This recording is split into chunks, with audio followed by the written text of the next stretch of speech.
Hi hello ವೀಕ್ಷಕರೇ, welcome to simple Bhagya kitchen.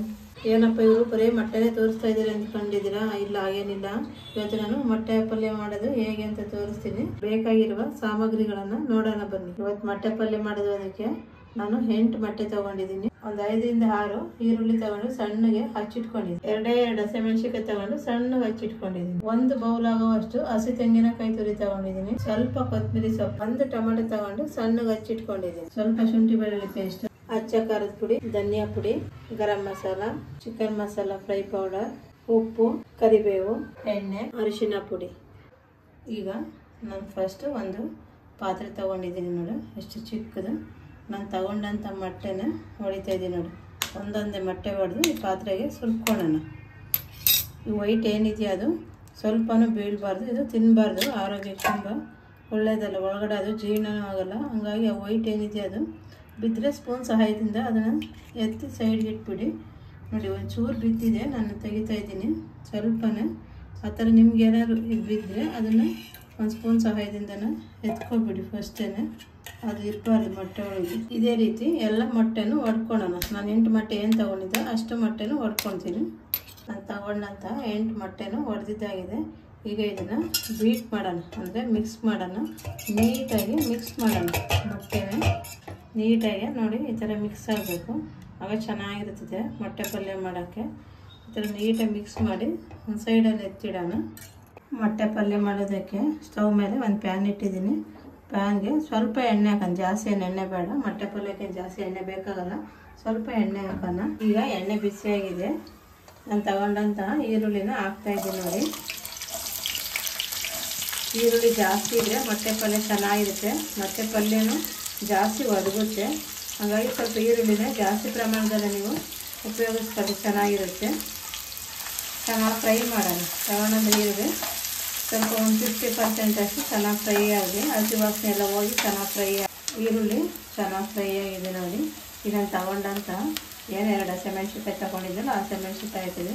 ಇದು ಸುಮ್ಮನೆ ಟೇಸ್ಟ್ಗೋಸ್ಕರ ಹಾಕ್ತಿದ್ದೆ, ನಾನು ಖಾರದ ಪುಡಿ ಬಳಸ್ತಿದ್ದೀನಿ. ಅದು ಹಸಿಮೆಣಸಿನಕಾಯಿ ಸುಮ್ಮನೆ ಬಾಯಿ ಸಿಗಲಿ ಅನ್ನೋದಕ್ಕೋಸ್ಕರ ಹಾಕ್ತಾಯಿದ್ದೀನಿ. ಈಗ ಇದಕ್ಕೆ ಶುಂಠಿ ಬೆಳ್ಳುಳ್ಳಿ ಪೇಸ್ಟ್ ಹಾಕೋಣ. ನಾನೇನು ಶುಂಠಿ ಬೆಳ್ಳುಳ್ಳಿ ಪೇಸ್ಟ್ ಹಾಕೊಂಡಿದ್ದೀನಿ ಅದು ಹಾಕ್ತಿದ್ದೀನಿ. ಹಸಿ ವಾಸನೆ ಹೋಗೋವರೆಗೆ ಚೆನ್ನಾಗಿ ಫ್ರೈ ಮಾಡ್ಕೊಳ್ಳೋಣ. ಹಸಿ ಕರಿಬೇವು ಹಾಕ್ತಾಯಿದ್ದೀನಿ. ಅದು 2 ನಿಮಿಷ ಚೆನ್ನಾಗಿ ಎಣ್ಣೆಗೆ ಫ್ರೈ ಆಗಲಿ. ಈಗ ನಾನು ತಗೊಂಡಂಥ 1 ಟೊಮೆಟೊನ ಹಾಕ್ತಾಯಿದ್ದೀನಿ. ಇದು ಆಪ್ಷನಲ್ಲು, ನಿಮಗೆ ಬೇಕಾದ್ರೆ ಹಾಕೋಬೋದು ಟೊಮೆಟೊ, ಇಲ್ಲ ಸ್ಕಿಪ್ ಮಾಡ್ಕೋಬೋದು.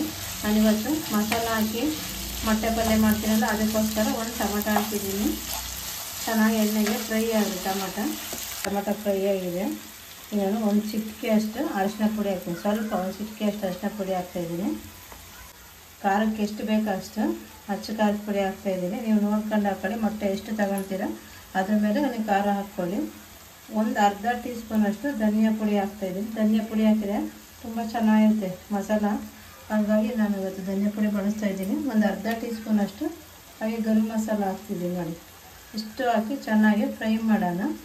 ಇದೆಲ್ಲ ಹಾಕಿ ಚೆನ್ನಾಗಿ ಫ್ರೈ ಮಾಡೋಣ. ಚೆನ್ನಾಗಿರುತ್ತೆ ಈ ಥರ ಮಸಾಲೆ ಹಾಕಿ ಮೊಟ್ಟೆ ಪಲ್ಯ ಮಾಡೋದ್ರಿಂದ ಟೇಸ್ಟ್ ತುಂಬ ಚೆನ್ನಾಗಿರುತ್ತೆ, ತಿನ್ನೋದಕ್ಕೆ ಚೆನ್ನಾಗಿರುತ್ತೆ. ಹಾಗಾಗಿ ಇವತ್ತು ನಾನು ಮಸಾಲೆ ಹಾಕಿ ಮೊಟ್ಟೆ ಪಲ್ಯ ಹೇಗೆ ಮಾಡೋದಂತ ತೋರಿಸ್ತಾ ಇದ್ದೀನಿ. ಚೆನ್ನಾಗಿ ಎಲ್ಲ ಫ್ರೈ ಆಗಿದೆ.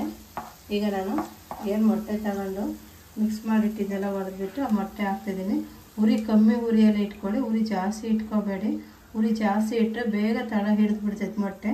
ಹಂಗಾಗಿ ಕಮ್ಮಿ ಉರಿಯಲ್ಲೇ ಒಂದು 5 ನಿಮಿಷ ಹಾಗೆ ಕಮ್ಮಿ ಉರಿಯಲ್ಲೇ ಬಿಟ್ಬಿಡಿ. ಹಾಕಿದ ತಕ್ಷಣ ನಾವು ಮೊಟ್ಟೆನೇ ಮಿಕ್ಸ್ ಮಾಡೋಕ್ಕೆ ಹೋಗ್ಬಾರ್ದು. ಒಂದು 2 ಸೆಕೆಂಡ್ ಆದರೂ ಇಲ್ಲ ಒಂದು 2-3 ಸೆಕೆಂಡ್ ಆದರೂ ನಾವು ಹಾಗೆ ಬಿಟ್ಟರೆ ಅದು ನೀರು. ಒಂದು 5 ನಿಮಿಷ ಇದೆ ನೋಡಿ, ಸುತ್ತ ಎಲ್ಲ ಮೊಟ್ಟೆ ಎಲ್ಲ ಆ ಥರ ಹಿಡ್ಕೊಂಡಿದೆ. ಈಗ ನಾವು ಎಲ್ಲ ಮಿಕ್ಸ್ ಮಾಡೋಣ.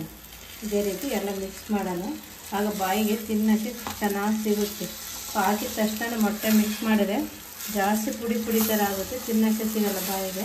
ಪಲ್ಯ ಆದಮೇಲೆ ಚೆನ್ನಾಗಿ ಸ್ವಲ್ಪ ಬಾಯಿಗೆ ತಿನ್ನೋಕ್ಕೆ ಸಿಗಬೇಕಲ್ವ, ಹಾಗಾಗಿ ಒಂದು 2 ನಿಮಿಷ ಹಾಗೆ ಬಿಟ್ಟು ಆಮೇಲೆ ನಾವು ಮಿಕ್ಸ್ ಮಾಡೋಣ. ಕಮ್ಮಿ ಉರಿಯೆಲ್ಲ ಇಟ್ಕೊಂಡು ರುಚಿಗೆ ತಕ್ಕಷ್ಟು ಉಪ್ಪು ಹಾಕೋಣ. ಈ ಉಪ್ಪು ಹಾಕಿದರೆ ಮೊಟ್ಟೆಗೆ ಚೆನ್ನಾಗಿ ಹಿಡಿಯುತ್ತೆ. ಫಸ್ಟೇ ಉಪ್ಪು ಹಾಕಿದರೆ ಈರುಳ್ಳಿಗೆ ಟೊಮೆಟೊಗೆ ಉಪ್ಪು ಜಾಸ್ತಿ ಹಿಡಿಯುತ್ತೆ, ಮೊಟ್ಟೆ ಸಪ್ಪೆ ಆಗುತ್ತೆ. ಅದಕ್ಕೋಸ್ಕರ ಮೊಟ್ಟೆ ಹಾಕಿದ ಮೇಲೆ ಉಪ್ಪು ಹಾಕಿ ಚೆನ್ನಾಗಿ ಮಿಕ್ಸ್ ಮಾಡೋಣ. ಉಪ್ಪು ಹಾಕಿ ಎಲ್ಲ ಮಿಕ್ಸ್ ಮಾಡಿರೋದಾಗಿದೆ. ಈಗ ಒಂದು ಅರ್ಧ ಸ್ಪೂನ್ ಅಷ್ಟು ಹಾಕೋಣ, ಜಾಸ್ತಿ ಬೇಡ. ನಾವು ಚಿಕನ್ ಮಸಾಲ ಫ್ರೈ ತಗೊಂಡಿದ್ವಲ್ಲ, ಒಂದು ಅರ್ಧ ಟೀ ಸ್ಪೂನ್ ಅಷ್ಟು ಹಾಕಿದರೆ ಸಾಕಾಗುತ್ತೆ. ನಾವು ಧನಿಯಾ ಪುಡಿನೂ ಬಳಸಿದ್ದೀವಲ್ಲ, ಟೇಸ್ಟ್ಗೋಸ್ಕರ ಸ್ವಲ್ಪ ಹಾಕೋಣ. ಹಾಕಿದ್ದಾಗಿದೆ, ಚೆನ್ನಾಗಿ ಎಲ್ಲನ ಮಿಕ್ಸ್ ಮಾಡೋಣ. ಇವಾಗ ಚೆನ್ನಾಗಿ ಮಿಕ್ಸ್ ಆಗಿದೆ. ಈ ಮೊಟ್ಟೆ ಪಲ್ಯನ ನಾವು ಸಾಂಬಾರು ಜೊತೆ ಸೈಡಲ್ಲಿ ಅನ್ನಕ್ಕೆ ನೆನೆಸ್ಕೊಂಡಾರ ತಿನ್ಬೋದು. ಏನೋ ತಿಳಿ ಸಾಂಬಾರು ಇಲ್ಲ ಸೊಪ್ಪು ಸಾಂಬಾರು ಆ ಥರ ಏನಾದ್ರು ಮಾಡಿದಾಗ ಮೊಟ್ಟೆ ಪಲ್ಯ ಸೈಡಾಗಿ ನೆಂಚ್ಕೊಳಕ್ಕೆ ಇಟ್ಕೋಬೋದು. ಇಲ್ಲ ಚಪಾತಿ ಜೊತೆ ಚೆನ್ನಾಗಿರುತ್ತೆ ಮೊಟ್ಟೆ ಪಲ್ಯ, ಇಲ್ಲ ದೋಸೆ ಜೊತೆನೂ ಚೆನ್ನಾಗಿರುತ್ತೆ. ಯಾವುದ್ರ ಜೊತೆ ಬೇಕೋ ಅದ್ರ ಜೊತೆ ನಾವು ಮೊಟ್ಟೆ ಪಲ್ಯನ ಬಳಸ್ಕೋಬೋದು, ತುಂಬ ಚೆನ್ನಾಗಿರುತ್ತೆ. ಈಗ ನಾನು ಕಾಯಿ ಹಾಕ್ತಾಯಿದ್ದೀನಿ. ಇದು ಕಾಯಿ ಅಷ್ಟೇ, ಆಪ್ಷನಲ್. ನಿಮಗೆ ಬೇಕಂದರೆ ಹಾಕ್ಕೊಳ್ಳಿ, ಬೇಡ ಅಂದರೆ ಸ್ಕಿಪ್ ಮಾಡ್ಕೊಳ್ಳಿ.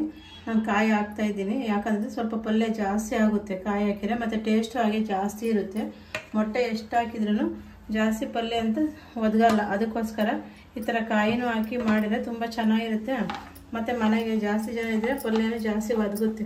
ಅದಕ್ಕೋಸ್ಕರ ನಾನು ಹಾಕಿ ಚೆನ್ನಾಗಿ ಫ್ರೈ ಮಾಡ್ತಾಯಿದ್ದೀನಿ. ನೋಡಿ, ಎಲ್ಲ ಮಿಕ್ಸ್ ಮಾಡಿ ನೀಟಾಗಿ ಫ್ರೈ ಮಾಡಿ. ನಾನು 8 ಮೊಟ್ಟೆ ತಗೊಂಡು ಈರುಳ್ಳಿ ಮತ್ತು ಕಾಯಿ ಎಲ್ಲ ಹಾಕಿ ಮಾಡಿರೋದ್ರಿಂದ ಒಂದು 7ರಿಂದ 8 ಜನ ಇವತ್ತು ಪಲ್ಯ ತಿನ್ಬೋದು. ಅಷ್ಟು ಪಲ್ಯ ಒದಗಿರುತ್ತೆ. ನಾವು ಬರೀ ಮೊಟ್ಟೆನೇ ಹಾಕಿದ್ರೆ ಅಷ್ಟು ಪಲ್ಯ ಒದಗೋದು ಇಲ್ಲ, ಮತ್ತು ಚೆನ್ನಾಗೂ ಇರುತ್ತೆ. ಕಾಯಿ ಹಾಕೋದ್ರಿಂದ ತುಂಬ ಚೆನ್ನಾಗಿರುತ್ತೆ ಮೊಟ್ಟೆ ಪಲ್ಯ. ಈ ರೀತಿ ನೀವು ಒಂದ್ಸರಿ ಕಾಯಿ ಹಾಕಿ ಪಲ್ಯ ಮಾಡಿ ಎಷ್ಟು ಚೆನ್ನಾಗಿರುತ್ತೆ ಆಗ ಗೊತ್ತಾಗುತ್ತೆ. ತುಂಬ ಚೆನ್ನಾಗಿರುತ್ತೆ ಅಲ್ವಾ ಅಂತ ನಿಮಗೆ ಅನಿಸುತ್ತೆ. ಅದಕ್ಕೋಸ್ಕರ ನೀವು ಕಾಯಿ ಹಾಕೋದು ತೋರಿಸ್ತಾ ಇದ್ದೀನಿ. ಕೆಲವರು ಕಾಯಿ ಹಾಕೋದಿಲ್ಲ, ಹಾಗೇ ಪಲ್ಯ ಮಾಡ್ತಾರೆ. ನಾನು ಕಾಯಿ ಹಾಕಿನೂ ಮಾಡ್ತೀನಿ, ಹಾಗೇನೂ ಮಾಡ್ತೀನಿ. ಇವತ್ತು ನಿಮಗೆ ತೋರಿಸ್ಬೇಕಾದ್ರೆ ಕಾಯಿ ಹಾಕಿ ಪಲ್ಯ ಮಾಡೋದನ್ನು ತೋರಿಸ್ತಾ ಇದ್ದೀನಿ. ನೋಡಿ, ಮೊಟ್ಟೆ ಪಲ್ಯ ಎಷ್ಟು ಉದುದ್ರಾಗಿ ಬಂದಿದೆ ಅಂತ. ಸ್ವಲ್ಪನೂ ತಳ ಹಿಡಿದಿಲ್ಲ. ಕಮ್ಮಿ ಉರಿಯಲ್ಲಿ ಮಾಡ್ಕೊಳೋದ್ರಿಂದ ಮೊಟ್ಟೆ ಪಲ್ಯ ತಳ ಹಿಡಿಯೋದಿಲ್ಲ. ಉರಿ ಜಾಸ್ತಿ ಮಾಡಿಕೊಂಡ್ರೆ ಬೇಗ ಮೊಟ್ಟೆ ತಳ ಹಿಡಿಯುತ್ತೆ. ಉರಿ ಕಮ್ಮಿ ಉರಿಯಲ್ಲಿ ಇಟ್ಕೊಂಡು ಮೊಟ್ಟೆ ಪಲ್ಯನ ಮಾಡ್ಕೊಳ್ಳಿ, ತುಂಬ ಚೆನ್ನಾಗಿ ಬರುತ್ತೆ. ಇನ್ನೇನು ಸ್ಟವ್ ಆಫ್ ಮಾಡಬೇಕು ಅಂತ ಸಮಯದಲ್ಲಿ ಕೊತ್ತಂಬರಿ ಹಾಕೋಣ. ಲಾಸ್ಟಲ್ಲಿ ಕೊತ್ತಂಬರಿ ಹಾಕಿದರೆ ಹಸಿ ಹಸಿ ಕೊತ್ತಂಬರಿ ಬಾಯಿಗೆ ಚೆನ್ನಾಗಿರುತ್ತೆ, ಟೇಸ್ಟು ಚೆನ್ನಾಗಿರುತ್ತೆ. ಈ ಕೊತ್ತಂಬರಿ ಹಾಕಿದ್ದೀನಿ ನೋಡಿ. ಈಗ ಎಲ್ಲ ಚೆನ್ನಾಗಿ ಮಿಕ್ಸ್ ಮಾಡೋಣ. ಸ್ಟವ್ ಆಫ್ ಮಾಡಿ ಮಿಕ್ಸ್ ಮಾಡೋಣ. ನೋಡಿದಲ್ಲ ವೀಕ್ಷಕರೇ, ನಾನು ಇವತ್ತು ಯಾವ ರೀತಿ ಮಸಾಲೆ ಬಳಸಿ ಮೊಟ್ಟೆ ಪಲ್ಯ ಮಾಡಿದೆ ಅಂತ. ನೀವು ಇದೇ ರೀತಿ ಒಮ್ಮೆ ಟ್ರೈ ಮಾಡಿ, ಹೇಗೆ ಬಂದಿದೆ ಅಂತ ಕಮೆಂಟ್ ಮಾಡಿ, ಲೈಕ್ ಮಾಡಿ, ಶೇರ್ ಮಾಡಿ, ನಮ್ಮ ಚಾನಲ್ನ ಸಬ್ಸ್ಕ್ರೈಬ್ ಮಾಡಿ, ಪಕ್ಕದಲ್ಲಿರುವ ಬೆಲ್ಲೈಕನ್ ಬಟನ್ನ ಕ್ಲಿಕ್ ಮಾಡಿ ಆಲ್ ಅಂತ ಸೆಲೆಕ್ಟ್ ಮಾಡಿ. ಹಾಗೆ ನಿಮ್ಮ ಫ್ರೆಂಡ್ಸ್ ಯಾರ್ಯಾರು ಇರ್ತಾರೋ ಅವ್ರಿಗೆಲ್ಲ ನಿಮ್ಮ ಅಕ್ಕಪಕ್ಕ ಮನೆಯವ್ರಿಗೂ ನಮ್ಮ ವಿಡಿಯೋಗಳನ್ನ ಶೇರ್ ಮಾಡಿ.